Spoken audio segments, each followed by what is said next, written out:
Hi everyone, this is Social Problems Lecture 6.1, Heterosexism.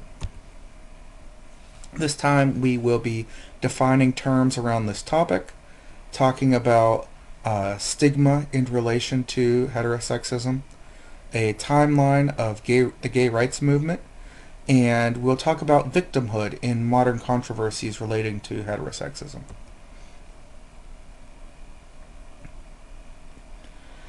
So, heterosexism is defined as attitudes that hold heterosexuals as being physically or morally superior to non-heterosexuals. This definition is similar but very different to sexism, which holds men as the one that should be in charge and men as being morally and physically superior. This time we are applying it to heterosexuals and non-heterosexuals. Sexual orientation is the inclination to be heterosexual, attracted to the opposite sex, homosexual, attracted to the same sex, or bisexual, attracted to either sex. Now, it should be noted that being transgender or being intersex is not a sexual orientation, but the term heterosexism does also apply to discrimination against those people as well. It's just, it's just another one of our slightly inaccurate terms that does the job. So, most of you are probably, in our modern world, familiar with the term LGBT, but if you aren't, L is for lesbian, the G is gay, bisexual are those people who are attracted to both males and females, and T is for transgender, and we'll talk more about transgender people in a moment. But there are other letters to LGBT you might see. The most common one to see is LGBTQ. But I is for intersex people who are born with a combination of both parts or different hormones than the rest of us. And this is a range of biological conditions. Never use the term hermaphrodite to refer to somebody who is intersex. This is an old, now considered insulting term. Asexual people are those with no sexual feelings, which is something that is hard for a lot of us who are not asexual to understand. And I had an asexual student correct me on this one time, and she said that it's not that asexual people never want to have sex. It's not that asexual people think sex is terrible. It's that they are not driven by it the way the rest of us are. So that no sexual feelings, that is slightly inaccurate. It's that they don't have a sex drive like most of the rest of us do. Allies are defined as heterosexual sympathizers and friends. These are people who are friends of the gay community but not necessarily gay themselves. Pansexual people describe themselves as being attracted to the personality of the individual, not necessarily the body type. There is some overlap there in discussions as to where is the distinction between a pansexual person and a bisexual person. And the general understanding there is that it's the person being attracted to the person, not what's happening, what their body is like. Queer is a good catch-all. But with the term queer, like other terms that have been reclaimed from being slurs, right? If you don't feel comfortable using the word queer, just don't use it. If you feel uncomfortable using a word, it's probably an indicator that maybe you shouldn't be using the word. And questioning is another cue that is sometimes included for those who are questioning their sexuality, and this is most often used to describe youth groups or when talking to teenagers and that kind of thing, for people that haven't really figured out their thing yet. It's less common to see that cue with older people. Now, a transgender person is a person that feels that their gender does not fit with social norms imposed on them. So, and there's a lot of movement in this part of talking about the LGBT community for a while, because our societal understandings of transgender people have changed dramatically over the last decade. A transgender person may be heterosexual, bisexual, or homosexual, which is interesting. So just because somebody wants sex reassignment or feels that their body doesn't match their gender does not necessarily dictate who they want to have sex with. The term transsexual is also rapidly becoming obsolete. We once used the term transsexual to describe a person who feels the need to seek some form of gender reassignment. So, a lot of the conversation of the trans community was once talking about the surgery, the reassignment surgery, and it is now becoming obsolete because it is becoming the conversation is around, well, it's none of your business what my genitals look like, right? Or what anyone's genitals look like, or how they have sex, or whatever. So it's becoming it's becoming a less polite thing and to say. So people don't really identify as transsexual anymore most times. And an update as of 2016, which isn't that long ago, trans is now the preferred term. So it might be that transgender is just kind of a mouthful to say transgender. Trans is kind of the word we more commonly use now to refer to transgender people. Now, this term transvestite, it is also an obsolete term.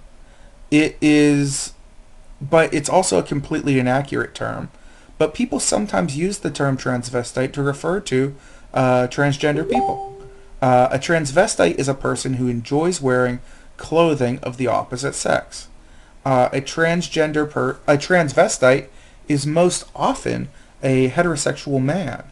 And there are interesting phenomena around that, and they are an interesting community in and of themselves. This, of course, excludes the drag and drag queen community. Drag queens are most often, not always, but most often, homosexual men. And that's more of a performance-oriented thing. Transvestites like to, sometimes it's a sex thing. Sometimes it's just guys that in the privacy of their own homes like to wear dresses. Yeah, but they're not trans people. They're not transgender people. They like being a man. It's just a phenomena that's frequently confused with being transgender. It's a different thing altogether. Now, it is important to note that this material changes incredibly rapidly, and as a result, there are some other terms we have to add to this. Non-binary people are those that feel that their gender identity cannot be placed in either a male or female category. Non-binary people are sometimes referred to also as being gender fluid, even though there is some distinction there. So a non-binary person does not want to be put into a male or female category. I'll give the proper definition. A gender fluid person feels that maybe their gender can change from day to day. Most typically, non-binary people prefer to be called by the pronouns they or them. That's not always the case. Cisgender people are individuals whose gender identity matches the sex they were born with. Cisgender is short for consistent gender. So most people in society who are not transgender are cisgender. We have that term. We have that term so that we can normalize being transgender, right? So if we only ever use a specific word to refer to transgender people, what do we call cisgender people? If we don't call them cisgender, we start falling on calling them normal, right? So we want to include transgender people into our communities, into our conversations. So that's why we have this word cisgender. It's not an insulting term. Um, it has been misused when we were first learning how to use the word as an insulting term. It doesn't mean sexist. It doesn't mean hating trans people. It just means those who are not trans. So let's talk about stigma. This is a very old sociological term, which is different than a lot of the stuff we're talking about in this lecture. The term was coined by Irving Goffman, and it describes any social or physical attribute that devalues a person or group's identity, which may exclude those who are devalued from normal social interaction. Sometimes stigmatized people attempt to try to pass as if they are part of the mainstream. So someone who is a criminal, who is a convicted criminal and let out of prison, right? That person will not, the first thing you say when you meet them, they won't say, oh, by the way, I spent 5 years in prison for trying to deal drugs, right? That's not the first thing they'll do. They'll try to pass. They'll try to portray themselves as being normal. This phenomena of passing is, or was, it still is, common in the LGBT community, right? That is the whole closet phenomena, right? Being in the closet is all about passing. And it's often seen as sad, but it's also a survival mechanism. In many communities, many places, and certainly this was more common in the past, passing was about surviving in the LGBT community. And also people with disabilities often attempt to pass, right? Especially if someone has a learning disability. They'll often not necessarily bring it up because there is stigma attached with disabilities. Now let's talk about a timeline of the gay rights movement to put things into perspective. There's a common misperception that the gay rights movement is a new thing, that we're just changing words around, and that the things aren't the way they used to be. Well, there've always been gay people, and gay people have been trying to be known for at least 100 years, and probably longer than that. The gay rights movement can trace a lot of its beginning back to notable authors such as Oscar Wilde and Walt Whitman beginning to live their lives as semi-openly gay, right? These men did not hide their identity or their relationships.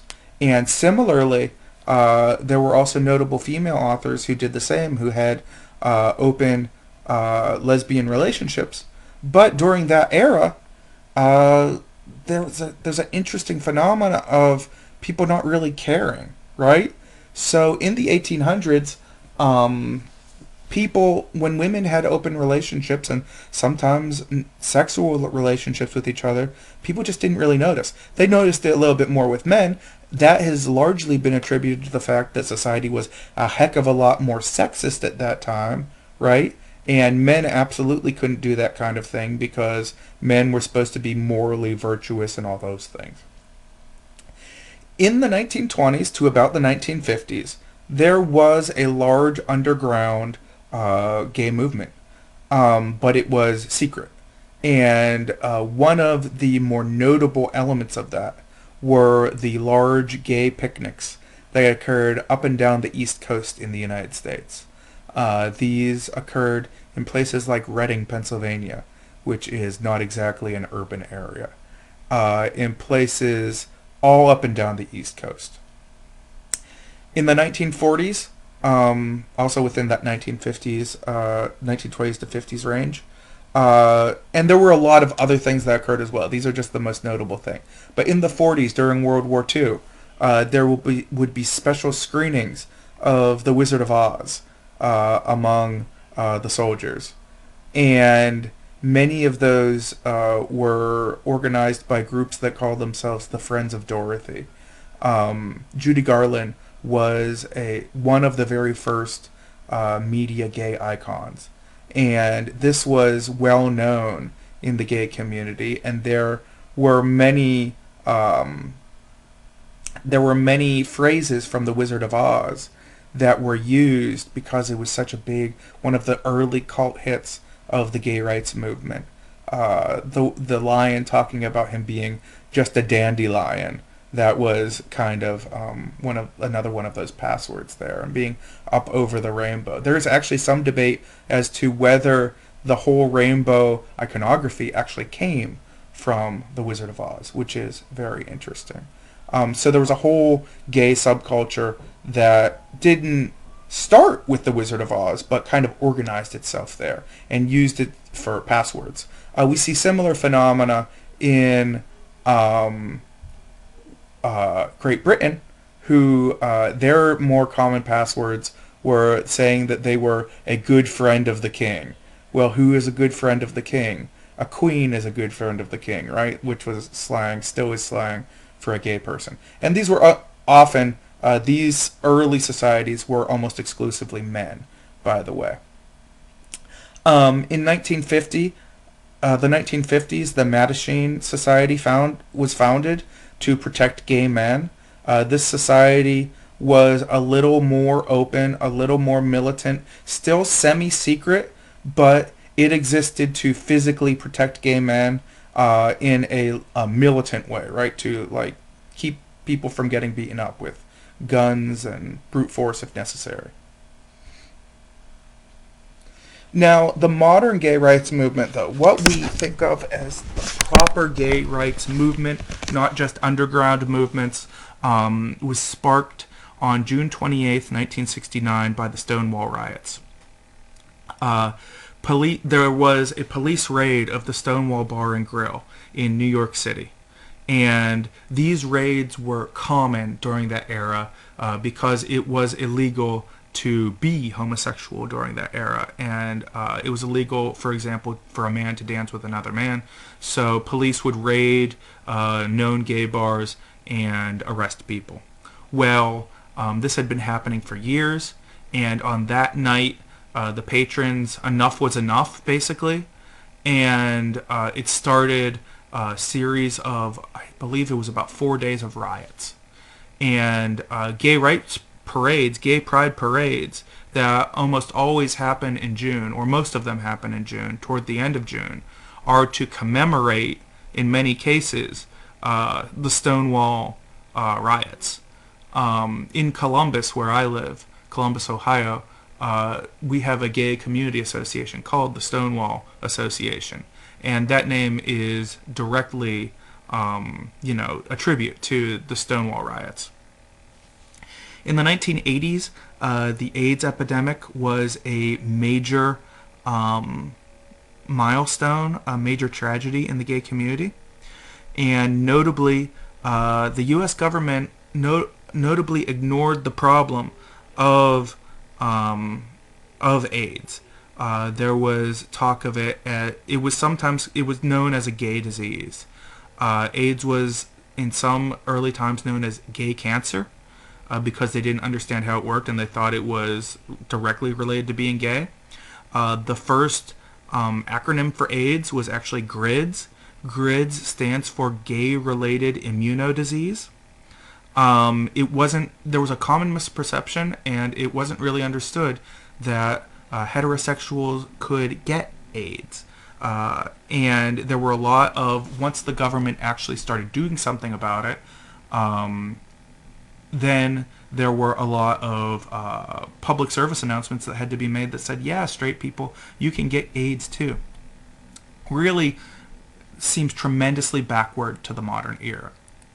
But during this time, because groups like the CDC, because the federal government refused to do anything about AIDS, there were massive casualties in the gay community. And there's some really good documentaries in this regard.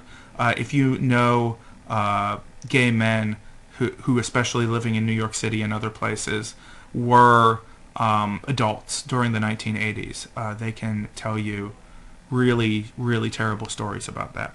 And it spread so quickly because no one knew what it was, right? And gay men especially didn't know they weren't used to using birth control, right?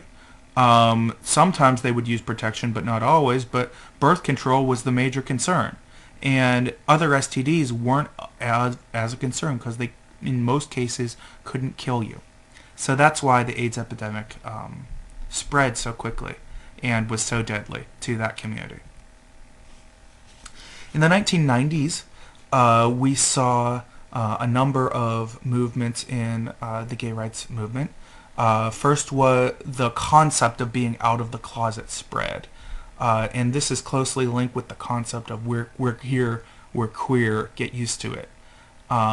It was seen as there was a decision, it was a well-debated decision that if gay people are going to be accepted by society, people need to be living as openly gay. And so that people know that they have gay cousins, that they have gay friends, that they have gay co-workers, right? And the thought was that if we know these things, then we will be, the rest of people in society will be more accepting. And that seems to have happened. Also, in the 1990s, we see the term LGBT to be used widely.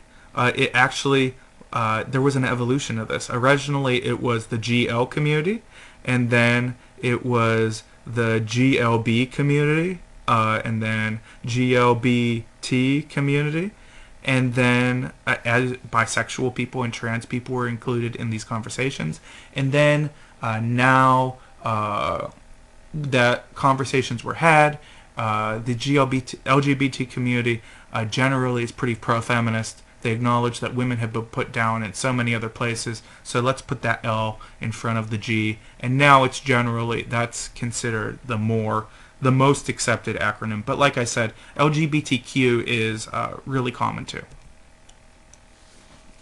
In the 2000s, anti-sodomy laws were struck down by the Supreme Court. Up until this point, there were, not all states, but many states had laws that you could be imprisoned for having non-heterosexual sex. And in those places, non-heterosexual sex, sodomy, was defined as anything, even between two heterosexual people, that was not penis-vagina sexual intercourse. So that there were laws regulating that kind of sexual behavior in the early 2000s, which is really kind of hard for a lot of us to understand, again, in the modern era. It seems trivial, but also gay people started to be on TV more in the early 2000s. Will and Grace was a notable show. And again, a lot of the early episodes of Will and Grace seem kind of clunky, and they actually seem kind of heterosexist and showing gay stereotypes, but having those characters on TV were a big deal. Similarly, the Bravo and Logo networks on most cable providers, they made LGBT characters more accessible to wider audiences, especially Bravo, because Bravo isn't all about gay programming. Logo is all about gay programming, but Bravo especially in that regard. In the 2010s, as I'm sure you're aware, in June 2013, same-sex marriage was declared legal by the United States Supreme Court. So this became the law of the land. There's certainly a lot of room to go in the gay rights movement, but this was a major thing. And then in 2015, Caitlyn Jenner and her sex change kickstarted the trans rights movement in the public eye. The transgender rights movement is an old movement too, but it really jump-started in the public eye with Caitlyn Jenner, for better or for worse. There is some debate over whether that is a good thing for the trans rights movement too. Within any social movement, one often doesn't know whether things are good or bad things. Just like I mentioned with the conversation with Will and Grace, there were a lot of people in the LGBT community in the early 2000s that thought Will and Grace was like slanderous and a terrible show. Now, in retrospect, we see that it probably helped a lot. So now let's talk about victimhood in modern controversies. Now, to talk about victimhood, we have to define a few terms. We can talk about prejudice, which is a thought process. This is an idea about the characteristics of a group, and these ideas are applied to all members of a given group. And when someone is prejudiced, they're unlikely to change their opinion when they're shown evidence against it, right? So if somebody were racist against Mexicans, and they thought all Mexicans were lazy, and then they were shown the kind of, or they just came to know somebody who was Mexican and wasn't lazy, they would say something along the lines of, oh, well, he's one of the good ones, right? And then that still maintains the prejudice while observing this other behavior. Now, discrimination then is an action.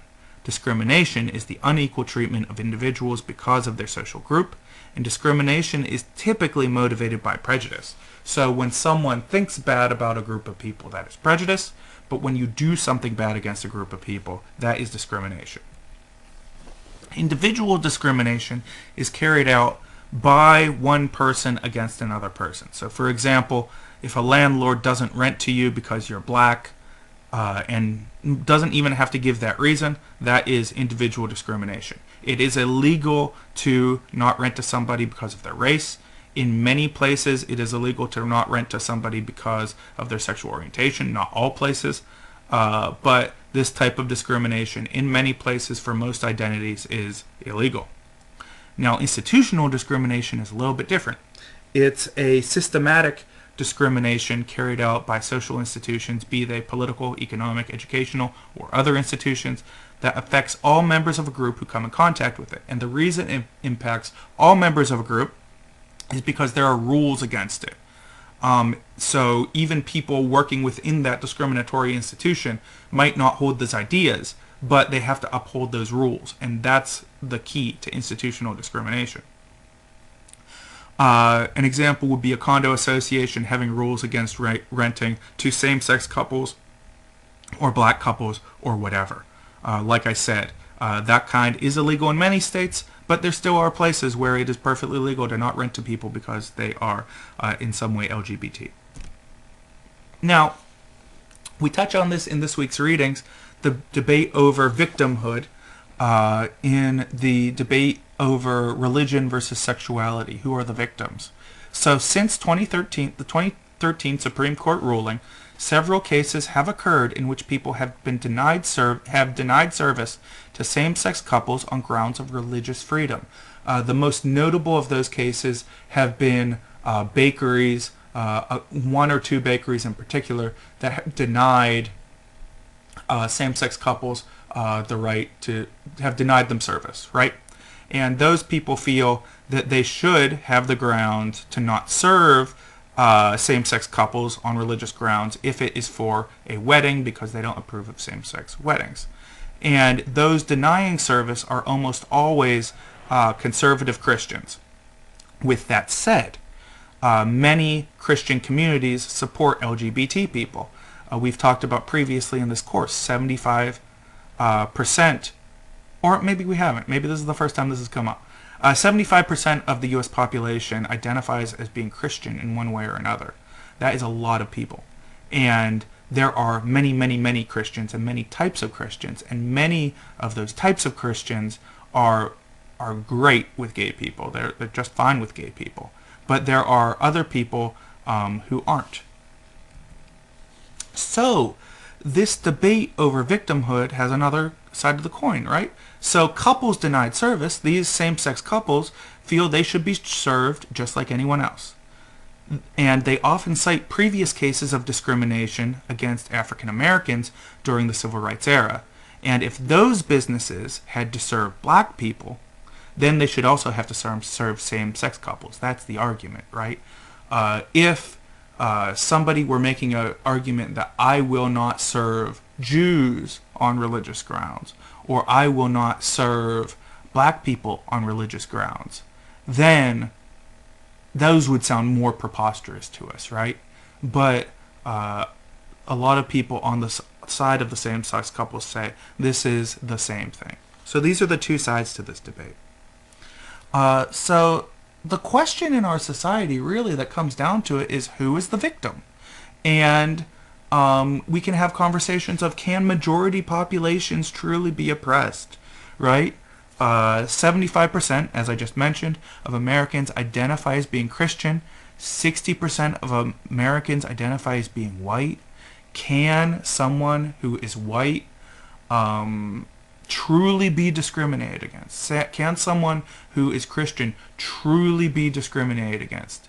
And if they can be discriminated against, so let's say someone does refuse to serve you because you're white, what does that mean? Is it the same as not being served because you're black? What are the power dynamics included there? These are very interesting conversations to be had. Another point is, can inclusion of traditionally oppressed populations count as oppression? That should say, is allowing inclusion of traditionally oppressed populations oppression? So if we require people to include people who they previously oppressed, is that oppressing people that are forced to include them? So is it oppression to make those bakers who are denying people service on religious grounds, is requiring them to serve those people actually oppression by keeping people who were oppressed, by basically preventing them from oppressing, right? That's a big idea. If you need to diagram that, feel free and let me know if you have questions there. And here's really the crux of it. Is there a third way? Is there a way to please both conservative Christian and LGBT communities? I think a lot of us would like there to be. Would like there to be a way to allow both of these groups to coexist. But there might not be. I mean, that's a possibility. There might not be a way. So, sorry about that. That's the end of the presentation. And yeah, I really look forward to our conversations here, because these conversations around this topic are often especially fruitful. Okay.